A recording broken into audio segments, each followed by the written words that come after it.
सुन रहे हैं सुनो साथिया। सुबह सुबह किचन से आती खटर पटर की आवाज से शुभांगी की नींद खुल गई। शुभांगी और उससे 2 साल बड़े इंटर में पढ़ने वाले शिवम यानी अपने दोनों बच्चों के लिए माँ लंच तैयार कर रहे थे। माँ को कल रात बुखार आ गया था, दवाई लेकर सोई थी। फिर सुबह काम पे लग गई। पापा सुबह की सैर पर जा चुके थे। माँ को भी साथ चलने के लिए कहते हैं, मगर माँ सुबह सुबह बहुत से काम होने की मजबूरी बताकर सैर पर नहीं जाती। चली जाए तो सुबह की ताजी हवा उसके शरीर में लगे। शुभांगी यही सब बातें सोचते हुए माँ के पास किचन में आ गई। उसने देखा माँ पराठे सेक रही है। शुभांगी ने गैस बंद कर माँ को सिंक में हाथ धुलवाते हुए प्यार से डांटा, आपको बुखार है माँ? फिर क्या जरूरत है सुबह सुबह किचन में लग जाने की? थोड़ी देर और सो लेती आप। अरे तुम लोगों के लिए टिफिन बना रही थी, स्कूल में भूख लगेगी तुम लोगों को तो क्या कैंटीन में खाओगे? वो कितना अनहेल्दी होता है, माँ ने वापस गैस चलाते हुए कहा। हाँ पर लोग खा लेते हैं स्कूल में माँ, कभी कभी तो चलता है ना, वैसे भी उतना अनहेल्दी नहीं होता जितना आप सोचती हो। अच्छा चलो, नहीं खाती कैंटीन में, आप आराम से चलो और मैं पराठे सेक लेती हूँ। कहते हुए शुभांगी ने माँ को बेड पर लेटा दिया और खुद आकर पराठे सेकने लगी। अभी 2 पराठे ही सेक पाई थी कि उसके भाई शिवम की आवाज़ सुनाई दी जो उसे पुकार रहा था, शुभांगी शुभांगी देखो माँ क्या कर रही है। तुम मना क्यों नहीं करती माँ को ये सब करने से? किचन से भाई को जवाब देते हुए शुभांगी ने कहा, माँ आराम कर रही है, इसमें माँ का क्या करूं? मैं खुद लिटा कर आई हूं। उन्हें माँ आराम नहीं कर रही है शुभांगी, देखो आकर। क्या कर रही है माँ? शिवम ने शुभांगी से कहा। शुभांगी ने जल्दी से गैस बंद की और बाहर आकर देखा कि माँ बाथरूम में उन दोनों की स्कूल की शर्ट धोने बैठ गई है। यह देखकर शुभांगी को गुस्सा आ गया। उसने माँ से कहा, माँ आपको मना किया है ना काम करने के लिए, क्यों पानी में भीग रही हो? और ये वॉशिंग मशीन किस लिए ली है? माँ ने अपना काम जारी रखते हुए उत्तर दिया, वॉशिंग मशीन में शर्ट के कॉलर नहीं साफ होते, सफ़ेद कपड़े हाथ से ही साफ होते हैं बेटा। माँ बहुत हो गया, अब आप हम लोगों को परेशान कर रही हो। और कहते हुए शिवम ने माँ को ज़बरदस्ती बाथरूम से बाहर निकाला और उन्हें जाकर फिर से बेड पर लेटा दिया। मुझसे आराम नहीं किया जाएगा, इतने सारे काम होते हैं सुबह सुबह, वैसे भी ज़रा सा तो बुखार है, इसमें बिस्तर पकड़कर नहीं बैठा जा सकता मेरे से। मुझे काम करने दो, तुम्हारे पापा सैर से वापस आ ही रहे होंगे, उनके लिए स्प्राउट्स तैयार करना है। कहकर माँ फिर उठने लगी, तभी दरवाजे पर आहट हुई। पापा सैर से आ चुके थे। सबको इस तरह इकट्ठा देख उन्होंने पूछा, क्या हुआ, तुम लोग माँ को क्यों घेरे खड़े हो? आराम करने दो उन्हें। सरोजनी, तुम्हारा बुखार तो उतर गया था, सुबह मैंने तुम्हारा माथा छूकर देखा था, अब कैसी तबीयत है तुम्हारी? माँ आराम ही तो नहीं कर रही है ना पापा। शुभांगी ने पापा से माँ की शिकायत की। पापा आप ही समझाएं माँ को कि आराम कितना ज़रूरी है, इनके लिए 24 घंटे काम में लगी रहती है। शिवम ने भी पापा को कहा, देखो सरोजनी, बच्चे सही कह रहे हैं, अब हमारी उम्र 45 पार हो चुकी है, हमें अपने स्वास्थ्य का विशेष ख्याल रखना चाहिए। मैं स्प्राउट लाता हूँ, हम दोनों बैठकर खाते हैं, पापा ने कहा। नहीं नहीं, मैं बिना स्नान पूजा पाठ किए वगैरह कुछ नहीं खाऊंगी। माँ बिना नहाए खाने की बात से घबरा गई। अच्छा तो आप दूध ले लो, मैं और भाई पीने जा रहे हैं, आपके लिए भी ला देती हूँ, शुभांगी ने कहा। दूध? अरे नहीं नहीं, सुबह सुबह मैं कहाँ दूध पीऊंगी, तुम लोग पियो और स्कूल के लिए तैयार हो जाओ वरना लेट हो जाओगे। बच्चे तैयार होकर स्कूल चले गए, मगर जाने से पहले हिदायत देना नहीं भूले कि माँ पूरा आराम करेगी। हम लोग स्कूल से वापस आकर खाना बना लेंगे। दुकान जाने से पहले पापा ने माँ को बिस्तर से उठने नहीं दिया। खुद ही चाय बनाकर पी और लाख मना करने के बाद भी माँ को चाय और ब्रेड सेक कर दी। बच्चे स्कूल के लिए लौटकर आए तो खाने की खुशबू घर में तैर रही थी, मतलब माँ ने आराम नहीं किया। काम में लगी रही दोनों माँ के पास गए। माँ के शरीर में थकान साफ दिख रही थी। शिवम और शुभांगी ने एक दूसरे की तरफ देखा। दोनों की आंखों में एक ही प्रश्न था कि माँ को काम की मशीन बनने से कैसे रोका जाए। माँ का अपने स्वास्थ्य को अनदेखी कर गृह कार्य के प्रति समर्पण देखकर दोनों चिंतित थे कि कहीं माँ कोई बड़ी परेशानी में न पड़ जाए। एक दिन स्कूल से छुट्टी थी। शिवम घर पर ही अपने कमरे में पढ़ रहा था। शुभांगी भी अपने कमरे में थी। माँ कहीं गई हुई थी, काफ़ी देर हो गए थे उसको बिना बताए। काफ़ी देर बाद माँ के आने की आहट सुनकर शिवम और शुभांगी जो है दोनों कमरे से बाहर आए तो देखा कि माँ सब्जी भरा थैला लिए हाँफ रही थी। माँ, शिवम ने लपक कर थैला अपने हाथ में ले लिया। मुझसे कह देती ना, मैं ला देता सब्जी, शिवम ने कहा। तुम पढ़ रहे थे, मैंने तुम्हें परेशान करना ठीक नहीं समझा, माँ ने कुर्सी पर बैठते हुए कहा। और आप परेशान हुई वह ठीक है, कहकर शुभांगी ने पानी का गिलास माँ को पकड़ा दिया। मैं परेशान नहीं होती, घर के काम करना मेरी आदत है, कहकर माँ पानी पीने लगी। आपको परेशानी नहीं होती है माँ, मगर आपके शरीर को परेशानी होने लगी है। आप में खून की कमी आ जाएगी। आपने खूब काम कर लिया, अब शरीर को थोड़ा सा तो आराम दीजिए। अब हम लोग इतने छोटे नहीं हैं कि आपके और हमारे काम अलग अलग हों और घर का सारा के सारा काम सिर्फ आप अकेले करो। आप हमसे भी करवा सकती हैं, आप हमको काम बताइए, हम करेंगे, शिवम ने ऐसा कहकर शुभांगी की तरफ देखा। हाँ माँ, भाई बिल्कुल सही कह रहा है। अब अपनी सेहत की तरफ ध्यान दो, पौष्टिक खाओ, सुबह नहीं तो शाम को टहलने जाओ, अपनी रुचि इच्छाओं को पूरा करो जो आप हम सब की परवरिश में बिल्कुल भूल चुकी हो। शुभांगी ने प्यार से माँ का हाथ पकड़कर कहा। अपने बच्चों की अपने प्रति चिंता देखकर माँ को बहुत अच्छा लग रहा था और वे दोनों के सर पर हाथ फिराकर मुस्कुरा रहे थे। दिवाली का त्यौहार आने वाला था। शिवम और शुभांगी के स्कूल में टेस्ट चल रहे थे। उन्हें पता था कि दिवाली के मौके पर घर का कोना कोना साफ होता है, तो उन्होंने माँ को खूब समझाया कि अब पहले की तरह ना तो घर बड़ा है, ना ही घर में उतना कबाड़ है। कहाँ पर रखेंगे जब ज़रूरत का सामान रखने की ही जगह नहीं होगी। इसलिए पूरा घर उलट पुलट करने की कोई ज़रूरत नहीं है। हम लोग अपना अपना कमरा साफ कर लेंगे। बाकी जिस दिन छुट्टी होगी उस दिन सभी लोग मिलकर घर की साफ सफाई कर लेंगे। पर आप प्लीज़ अकेले नहीं करना, प्लीज़ परेशान मत होना। मगर माँ कहाँ मानने वाली है।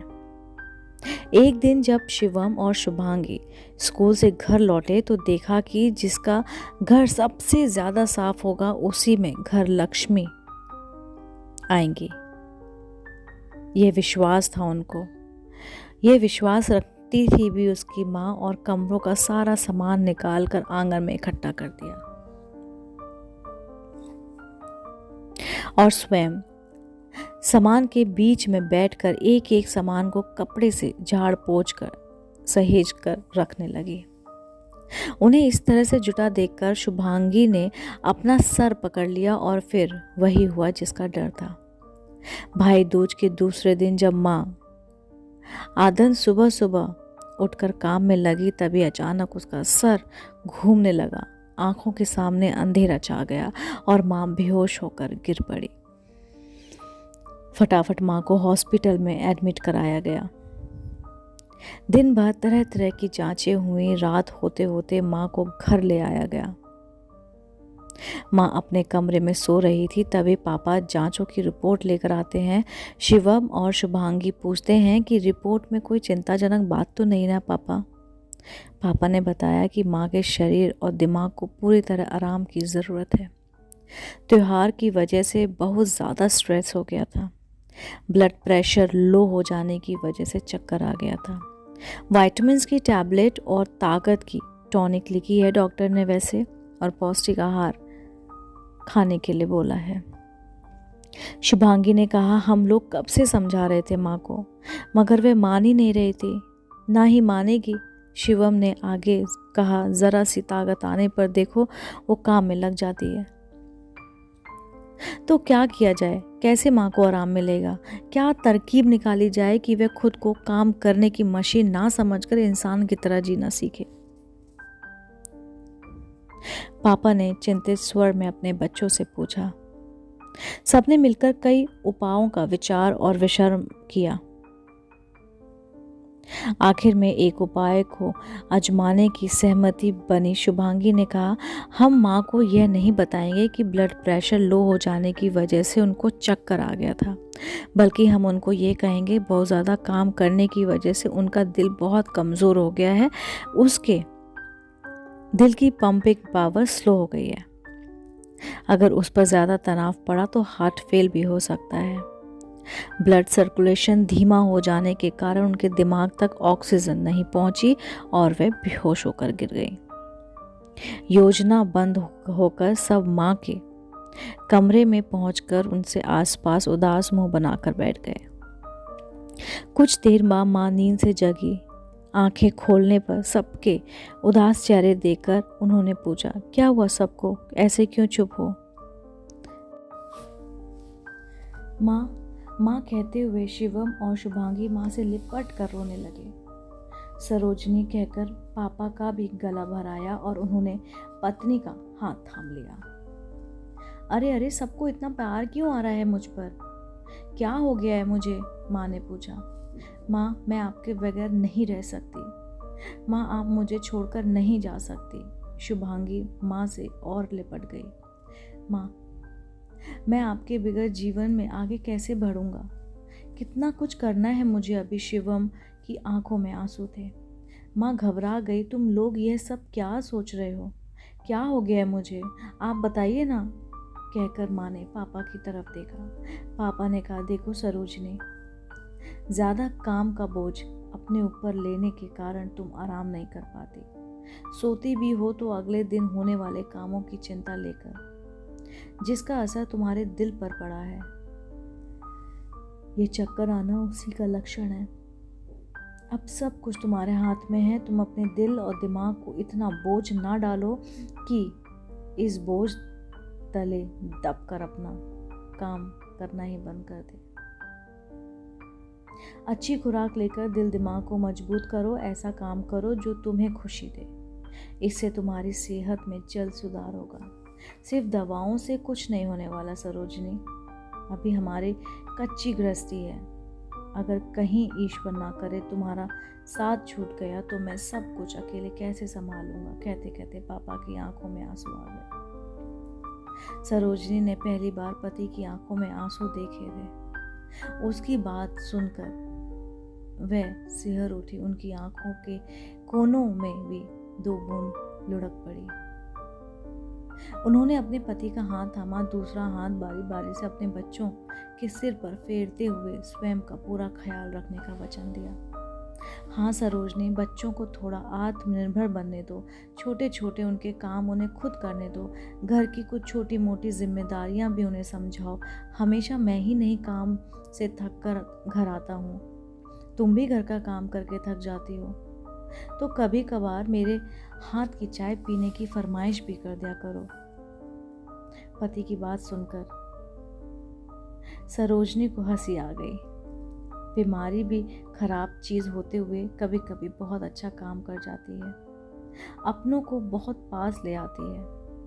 अच्छा लगता है जानकर कि हमारे अपने हमारी कितनी फिक्र करते हैं।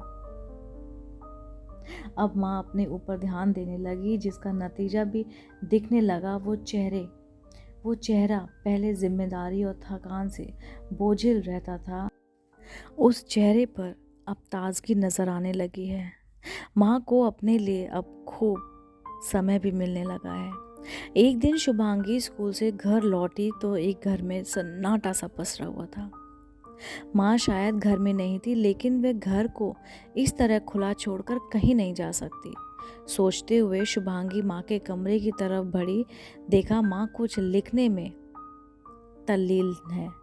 उसने आवाज लगाई, क्या कर रही हो माँ? कुछ नहीं, कुछ भी तो नहीं, कहते हुए माँ ने लिखने वाले कागज को मेज की दराज में डाल दिया। नहीं माँ नहीं, कुछ तो कर रही हो, कुछ तो तुम लिख रही हो, दिखाओ ना मुझे, कहते हुए शुभांगी ने दराज में से वे कागज निकाला और पढ़ना शुरू कर दिया।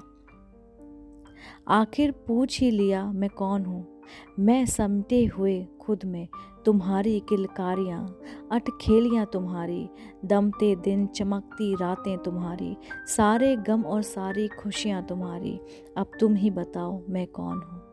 मुझ में अभी बाकी है निशानियाँ, तुम्हारे मुझ में होने की तुम ही ने दी है पनाह, संभाला है संवारा है तुम्हें, तुम्हारे साथ दौड़ी पीछे भागी तुम्हारे, चोट तुम्हें तो घाव लगा मुझे, अब तुम ही बताओ मैं कौन हूँ। मैं खुद का ना कहूँगी, कुछ ना जताऊँगी, तुम बदले कोई बात नहीं, तुम में अभी तक एक एहसास वही है, तुम मानो ना मानो मैं तो मैं ही रहूँगी, माँ थी तुम्हारी माँ ही रहूँगी। पढ़ते पढ़ते शुभांगी आश्चर्य मिश्रित खुशी से भर उठी। माँ, ये सब आपने लिखा है? आपके भाव हैं ये? हाँ शुभांगी, मैं प्रशंसात्मक भाव को देखकर माँ बहुत खुश हुई। माँ, आपने कभी बताया क्यों नहीं इस बारे में? शुभांगी ने माँ को गले लगाते हुए कहा। मैं शादी से पहले लिखती थी, मगर शादी के बाद सब कुछ छूट गया था। माँ, आपने बहुत अच्छा लिखा है। शाम को जब पापा घर आएंगे ना, तो शुभांगी ने उन्हें भी माँ की रचना पढ़कर सुनाई। पापा भी बहुत खुश हुए। डिनर के बाद कमरे में पत्नी से बोले, श्रीमती लेखिका जी, ज़रा हमारे लिए भी कुछ लिखिए।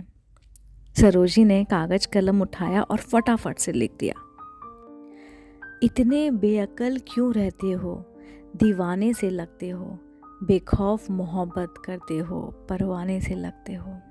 वाह वाह, पापा ने धीरे धीरे तालियां बजाई और कंधा थपथपाकर पत्नी का हौसला बढ़ाया।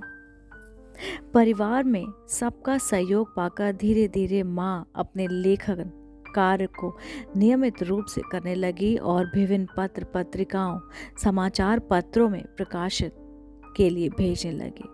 कुछ समय बाद उनकी रचनाओं के ऑडियो भी बनने लगे, जिनका उन्हें उचित परिश्रम भी मिलने लगा। आज शिवम और शुभांगी और उसके पापा की मेहनत पूरी तरह रंग ला चुकी थी।